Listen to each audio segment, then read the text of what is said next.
2027 বিশ্বকাপ হাতে এখনো সময় আছে, কিন্তু বিসিবি যেন আগে আসলে আগে পাবেন ভিত্তিতে সিদ্ধান্ত নিয়ে ফেলছে। মেহেদী হাসান মিরাজ এখন আমাদের ওয়ানডে ক্যাপ্টেন, একেবারে বিশ্বকাপ পর্যন্ত। অনেকে বলছেন সাবাস বিসিবি, দীর্ঘমেয়াদী পরিকল্পনা। আবার অনেকে কপালে হাত দিয়ে বলছেন ভাই এত তাড়াহুড়া কিসের। আজকে আমরা কাটাছেড়া করব মিরাজকে লম্বা সময়ের জন্য ক্যাপ্টেন বানানোটা কি বিসিবির মাস্টার স্ট্রোক নাকি মিম হওয়ার নতুন রসদ। আচ্ছা, বিসিবির কর্তারা কি এবার বিপিএল দেখেছেন? মিরাজের অধিনায়কত্ব কিন্তু সেখানে খুব একটা পুষ্পা স্টাইলের ছিল না যে সব ঝাড়ু দিয়ে সাফ করে দেবেন। বিপিএলে তার ডিসিশন মেকিং নিয়ে খোদ ভক্তরাই মাঝে মধ্যে কনফিউজড হয়ে যেতেন। এখন প্রশ্ন হলো, ফ্র্যাঞ্চাইজি ক্রিকেটে যেখানে লোকাল কন্ডিশনে মিরাজ খাবি খাচ্ছেন, সেখানে বিশ্বকাপের মতো হাই ভোল্টেজ মঞ্চে তিনি কিভাবে সামলাবেন?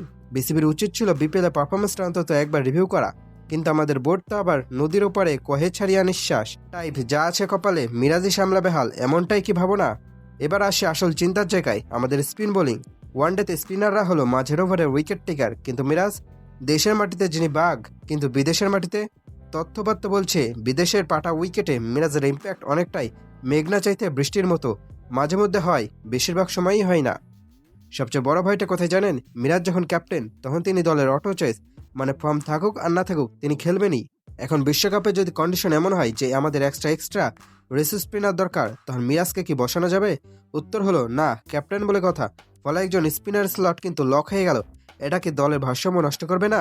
আর আমাদের নতুন সেন্সেশন রিশাদ, টি-20তে সে ডার্লিং হতে পারে, কিন্তু ওয়ানডেতে 10 ওভারে খেলা ভাই। এখানে লাইন প্লে ঠিক না রাখলে ব্যাটাররা তাকে পাড়া বোলার বানিয়ে ছাড়বে। সত্য কথা তিতা হলেও এটাই যে রিশাদ এখনো ওয়ানডের জন্য পুরোপুরি রেডি না।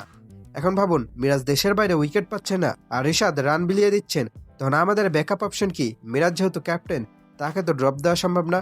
তার মানে আমরা এক প্রকার জুয়া খেলতে যাচ্ছি 2027 বিশ্বকাপে। বিসিবির এই সিদ্ধান্ত সঠিক নাকি ভুল সেটা সময় বলবে। হয়তো মিরাজ নিজেকে বদলে ফেলবেন, বিদেশের মাটিতে উইকেট শিকারী হয়ে উঠবেন, কিন্তু যদি তা না হয়, যদি বিশ্বকাপে ভরাডুবি হয়, তখন কিন্তু বিসিবি এই অজুহাত দিতে পারবে না যে আমাদের হাতে সময় ছিল না।